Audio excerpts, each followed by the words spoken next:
Jiri mufana wekuchipo isi Jezimini quality Shipikiri ntini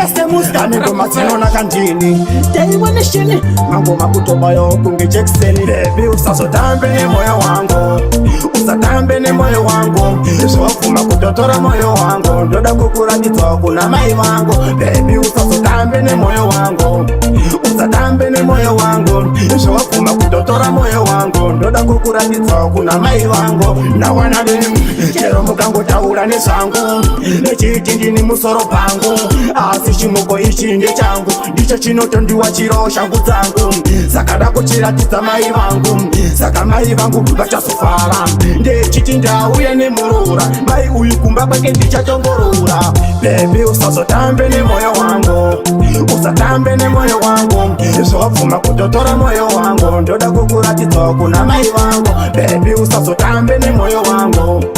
Usatambe ni moyo wangu Sofuma kutotora moyo wangu Ndoda kukura titoku na mai wangu Kosi iwe ndiwe chimoko changu Ndiwe futi pepi langu Saka pepu sazozo anotaura Sonotaura vasapesira vatokaura Ende pepi ndakanzwa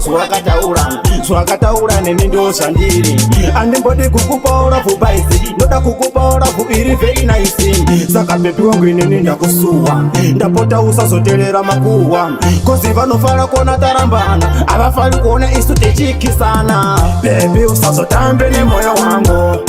Usatambe ni moyo wangu Sofuma kutotora moyo wangu Ndoda kukura titoku na mai wangu Baby usazotambe ni moyo wangu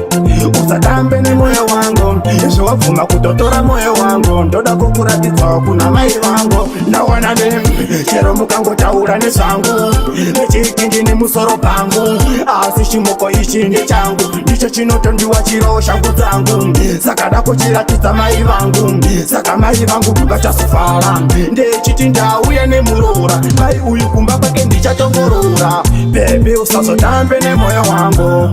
Usatambe ni moyo wangu Sofuma kutotora moyo wangu Ndoda kukura titoku na mai wangu Baby usasotambe ni moyo wangu